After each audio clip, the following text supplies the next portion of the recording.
Welcome back to the rules of engagement. Before I jump into section number 2 about perfecting your timing builds as a Protoss player, let me remind you, if you miss any of these games, you want to catch them, go to youtube.com/official MLGSC2. We also put in top plays there, so we're collecting a couple cool top plays. We try to throw them out there as often as we can, commentated days. Even if you want to go back and check any of those great MLG Winter Championship matches, Flash and Life, Flash Innovation, those guys had some great sets. Go check those out, YouTube. But most importantly, check out that Suppy versus Hart game on Belshir Vestige. Of course, that's an insane game. Go check it out. YouTube.com/official MLGSC2. Everything there is free 1080p content, so don't worry about it. Free of charge, just need your eyeballs there. Our next segment is going to be on a HelloKitty game versus Hart, their third game of their series in the lower bracket of the group stage yesterday. And it's going to be about perfecting that timing build. So first we're going to talk about early game scouting and a couple things from Hart's point of view that he did very, very well. Then we're going to talk about how to streamline that build, just get it to hit as fast as possible in the most efficient way possible.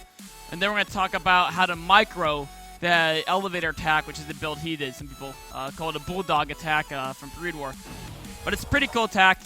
But before we get to that part, it starts at the 3-minute mark.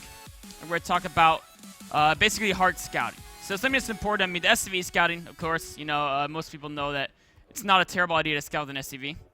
But what's really interesting here is as you're scouting with the SCV, as soon as you realize there's no proxy location, right? You can go ahead and send your Marine out to scout, look for, you know, like the sides of the map, you know, just check out for, who knows, they could be building their second pylon here in the Stargate, right? They may be hiding a probe there, the proxy building later. It doesn't hurt you to send your first couple units out to scout. And then it also, you know, when you're SCV, instead of staying all the way home, just leave it at the watchtower. Have the Reaper at the watchtower. This way you can see if they're crossing the map with early pressure, so you know exactly when you need to get that bunker at the front. You know, if you need to get super early, if there's a lot of units coming out, if you see a probe moving out.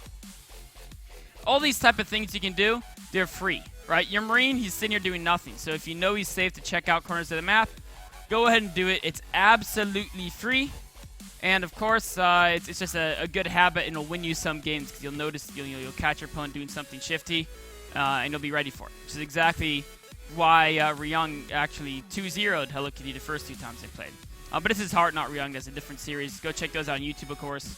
And then using the Reaper to scout as well. So just great scouting overall by Hart. Now, next thing we're going to do is we're going to take a look at this from HelloKitty's point of view. So far, he opened with this as standard, you know, standard like macro build, quick nexus. But what's important here, we're going to pause the game, right?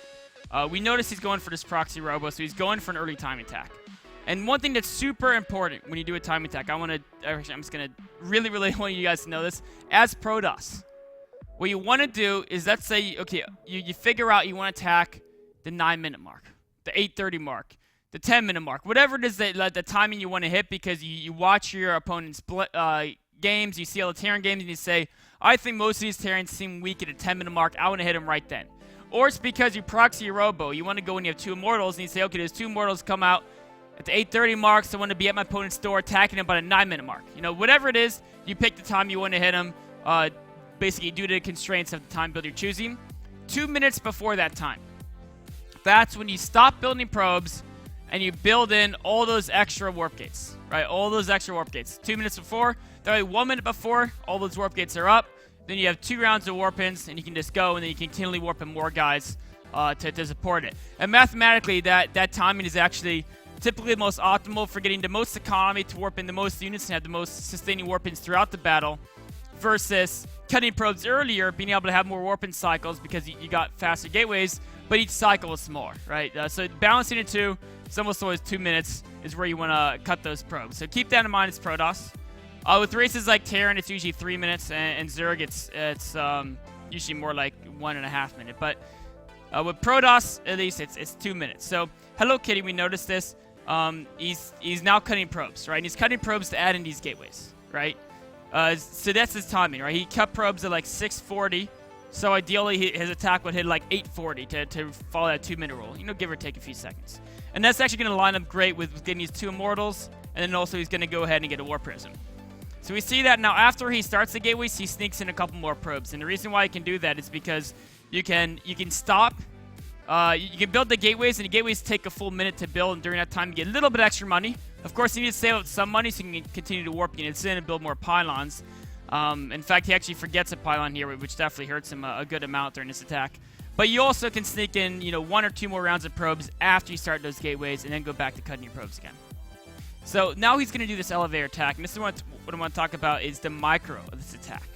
So we look over here. Hart was totally fooled by this. He thought it was a frontal attack, and he had all his defenses at the front, force fields on the ramp, and now he's actually just suiciding all his units with the medevac.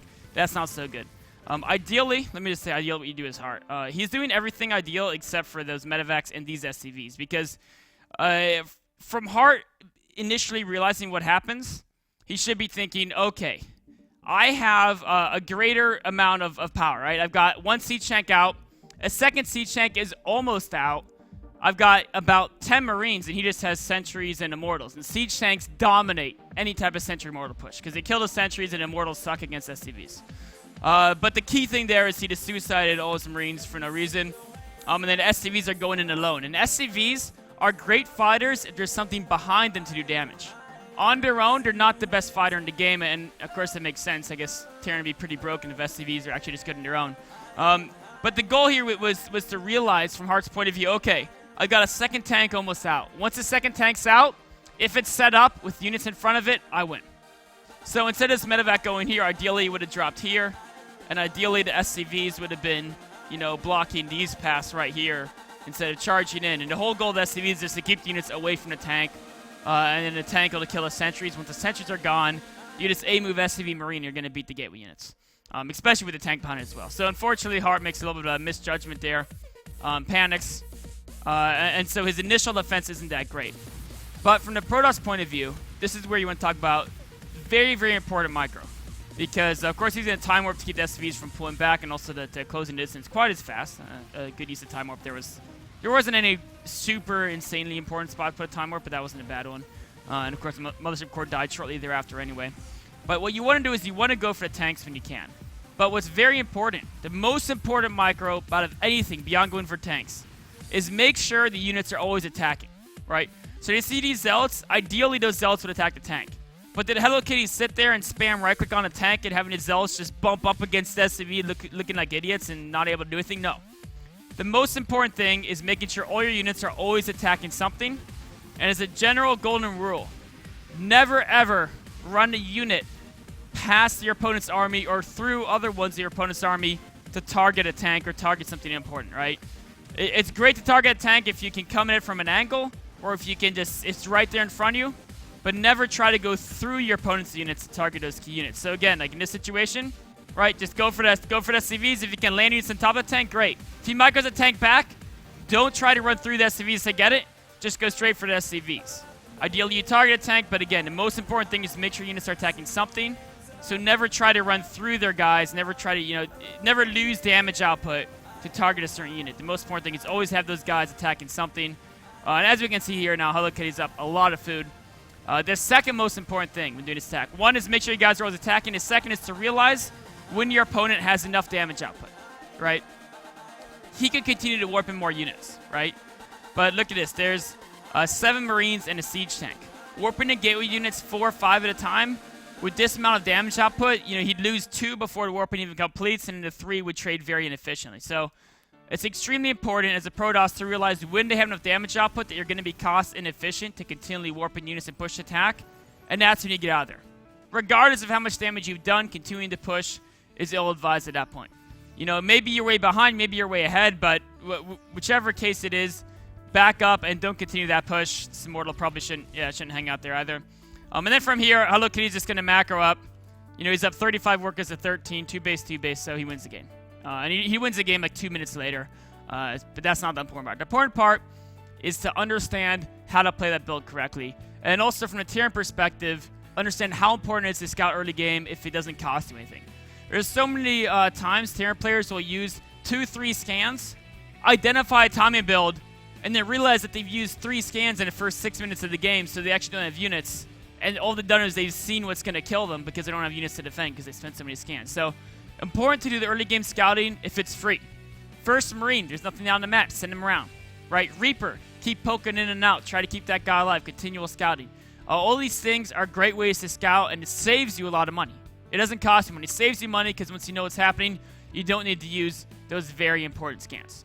From a Protoss perspective, remember 2 minutes before, cut your probe production, get up the amount of gateways, and what you can do is you can see, okay, at this time, I can have X probes can support Y gateways fully functional, right? And then you can balance it and figure out exactly how many gateways you need to add in before you go back, add a few more probes, and go for your timing. And finally, when microing in pretty much any battle in any matchup, never run units through an opposing unit guy's force to target something. You're going to be losing too much damage, and you're just going to get shredded apart. Always a priority in any battle is to make sure units are at least attacking something. So wraps up our second segment. We'll take a short break and be right on to our third segment, which is going to be Ryung versus HelloKitty, talking about PvT, the Colossi Phoenix competition.